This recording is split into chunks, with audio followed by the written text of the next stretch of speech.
Welcome to Symphony Sounds, a program of your Billings Symphony. Today I am joined by our principal flute, Tyler Menzales. Welcome, Tyler. Thank you. It's good to be here. Oh, it's so great.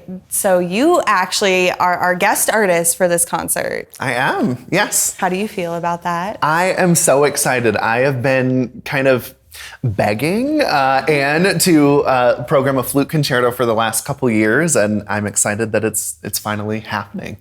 So what can the audience expect with the flute concerto? What is it? What excites you about it? Sure. So the flute concerto is by a French composer named Jacques Ibert. He is an interesting composer. So when you think about like French composers of the 20th century, some folks would think of maybe Ravel or Poulenc. Ibert's not necessarily a household name, but he was quite a prolific composer in his time and kind of straddled multiple idioms. So he wrote serious classical music. He also wrote film music, ballet, opera. The piece is in 3 movements. The first movement is what our audience might consider more like serious classical music. The second movement is just this gorgeous lyrical movement that I kind of closely tie it to Barber's Adagio for strings. Just very beautiful, very like focused on just lush harmony. And then the third movement almost reminds me of like the soundtrack to a Western film. Very raucous, very notey and virtuosic. No matter who's listening, they're gonna find something in each movement of the piece that they love. I love hearing that. And I've never heard Ibert explained like that. So thank you. That's a really good insight into who he is. And it's exciting because you're going to be under the direction of our guest conductor, Aram Demirjian. Yes. And you have performed with him before. I have, actually. It's funny. So when it was announced that Aram's going to be conducting the concert, I was excited and then immediately kind of hit with this burst of nostalgia. Aram and I both attended the Aspen Music Festival in school back in 2012, I believe. So we were quite a bit younger than we are now. We're both a little bit more established in our careers, but this will be the first time that I'm seeing Aram in those like 12 years since. So I'm so excited to see him again, so excited to work with him again, and just excited for our Billings Symphony to experience what it's like to play under his leadership. Definitely. And along with Ibert, we are also doing Beethoven's Fifth. Yes. Everyone knows Beethoven's Fifth. From a flute perspective, what about Beethoven's Fifth is exciting to you? I have to say before I answer that, one of the things that I'm so bummed about this concert is that I don't get to play Beethoven's Fifth. No. I know. Beethoven's Fifth is one of those, like, it's just such an iconic piece, right? And I think everyone knows the first movement. It's kind of been like rehashed. I want to say ad nauseum, but really I never get sick of it. The second movement is so beautiful. That's one of my favorite movements, speaking from a flute perspective. We get these nice lyrical long melodies that we get to play. And then, of course, the finale is, like the big bombastic triumph over evil and darkness. So. Oh, it'll be really exciting, especially in the Albert Ibert with our orchestra. You've been performing with us for quite a while now. I have. I think this is my 7th season. I love it. Don't quote me on that, but yeah, it's been a couple seasons. Definitely. What has been the most influential or aspiring part for your career being here in Billings? I love my colleagues. I love getting to come back and see the same folks time after time, season after season, and also getting to see kind of how the orchestra grows and changes over time. That's been really awesome as well. In terms of what's been most impactful, there's one thing that sticks out to me in my mind. So a couple seasons ago, this is during one of our COVID seasons, Elizabeth Adcock and I had the chance to play a flute and guitar duo concert. As part of that, we got to do an outreach at the women's prison.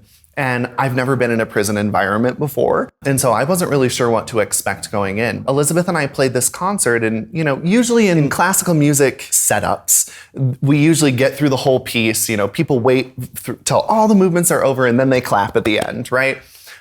These women, we would finish playing a movement or sometimes not even get through a movement, and their hands are shooting up in the air and they're just so eager to share what the experience meant to them. And one of the women told us afterwards, that this was the first time that she felt like she was really transported outside the walls of that prison. And that is something that stuck with me just forever. And I think it's going to be with me forever. And it just speaks to the true power of music, that it does transport people. Definitely. And I think especially with what we do in the community, and you've done so many outreaches for us. You also teach students when you come into town. I do. So we appreciate you so much. And being able to have you back time and time again. Of course, after this one, we have your other favorite. Yes. So Nutcracker. Yes. You've done the Nutcracker how many times? The number of times that I've gone through it is probably getting close to, if not surpassed, 100 at this point.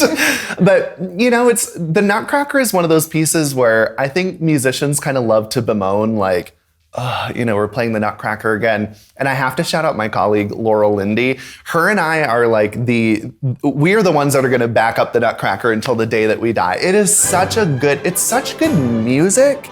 And not only is it such good music, but then when you combine it with like everything that's happening on stage, the dancing, the sets, the lighting, just all of the special effects, it really does create this truly magical performance. And I also love too that we've been doing it for so long in Billings now, to where we have this like multi-generational tradition that I love to see folks just like passing on to the next year over year. Yeah, because we're over 20 years now with the San Diego Ballet. Yep. And that's incredible, just being able to continue that tradition within our community and with our musicians who always return back, because I know you were on a sabbatical last season.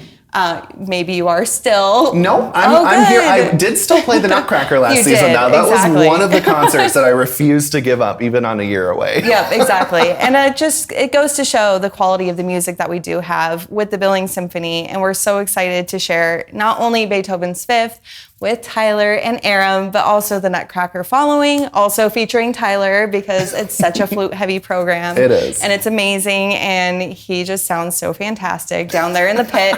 Thank you. Please definitely come and check us out on October 26th at the Ibert Theater at 7:30, and that is for Beethoven's Fifth and the Ibert Flute Concerto, as well as we have a living composer piece that we are doing. We're doing Jennifer Higdon's Blue Cathedral, which should be interesting. It is. The brass is playing crystal glasses, and we have a lot of the strings playing Chinese healing balls. So it's definitely going to be more, not what our usual repertoire is, but still a really beautiful piece. And I'm really excited for you all to share that with the orchestra. I am too. I also got the chance to, I think it was actually that same year that Aram and I met at Aspen. They did Blue Cathedral by Jennifer Higdon, and I had never heard the piece before that moment. But like you said, there are some unique, like our musicians are not just playing their instruments, they're playing some other instruments, and it creates just this incredible sonic experience. In Aspen, it's in a musical tent, right? And so I'm so interested to hear it in Alberta Bear, especially after the big renovation. I think it's going to be a treat for the listeners. It definitely is. And then of course, we have Nutcracker at the end of November, on the 30th and the 1st of December. So make sure to check us out. You can see our full season lineup online at billingssymphony.org. And you can buy your tickets through the Alberta Bear Theater or online at our website as well. So we're so excited to share the rest of the season with you and to showcase one of our musicians.